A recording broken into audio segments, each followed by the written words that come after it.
Hello mga friends, kutob sa nagdungog ning akong video.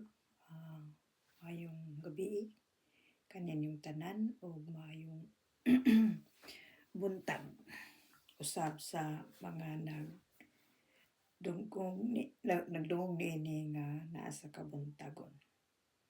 Ako si Teresa Sheldon.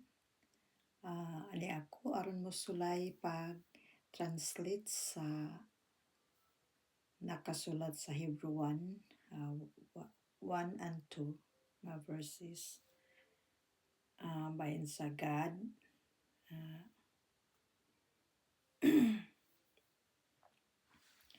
nga nanulti sa mga karaang panahon. Akong basahon una sa English dayon. Ako rang ibisaya. Naingon nganhi, God who at sundry times and in diverse manners speak in time past unto the fathers by the prophets. So ang Ginoo kinsa ang nagkalain-laing mga panahon, sa nagkalain-laing panahon o nagkalain-laing pagporma, nanulti sa mga unang time, kani kung kuan kay mukid-op man ang light o nanulti sa una ngadto sa mga kamahanan sa mga propeta. So mas sabton ang sabton nato ni kun mo istorya siya sa mga kamahanan kaniadto. Ang mga propeta ang magpasabot anha sa mga mag-agi sa mga propeta. Ang God didto magstorya sa propeta. Dayon ang propeta na pod ang mo istorya sa mga fathers, sa mga katawan sa Ginoo sa una. Naingon na pod nga rin nga have in these last days spoken unto us by His Son, whom He has appointed here of all things, by whom also He made the worlds.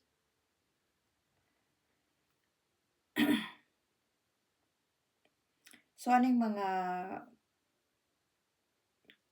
katapusang mga adlaw ang Ginoo nang istorya kanato or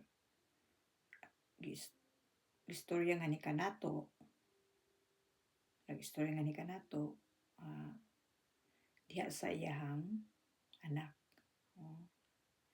Kinsa ang gitagan-an nga magsunod sa tanang mga butang o si kinsa usab ang iyang gihimo diha ang mga kalibutan. So sa anak na ang gisaligan ni aning mga ulahing mga adlaw. Maunay nagtag-iya sa tanan. So dinhi asabton nga ang anak sa anak na kamao na may nagkontrol ang anak, mao na among sampiton sa tanan. Kung unsa ang imuhang mga pangayoon sa Ginoo, samahan. Diha ka magsampit sa anak sa iyang pangalan. Nga labaw sa kada pangalan nakasulat na sa Philippians 2 maunay ludhan sa tanan ug asampitong Lord sa kada dila. Oh, nainganang Pedro pagkastorya. Oh. So, mao na my friend nga wala na ang mga katawhan unta magkaguliyaw kung asa to ilahang gituohan nga nagbuot-buot sila nga paghimo og pagtuo nga diin wala na halinya sa nakasulat dinhi sa maong chapter sa Hebrew 1.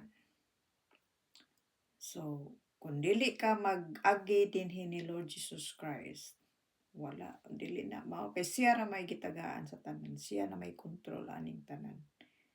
Oh. Siya nay so mao na nga magtuto ka bisag asa dili na mao nga kay siya may mangluluwas. Dili na mao nga makaluwas na kanimo kay mao man dinhi man ang gitagan-an sa tanang mga butang diha ni Lord Jesus Christ. So, okay my friends, I hope na nakahatag ko pagpasabot sa ngadto sa mga naghimo-himo og ilang kagulang pagtuo o nagpapasalaag sa katawhan.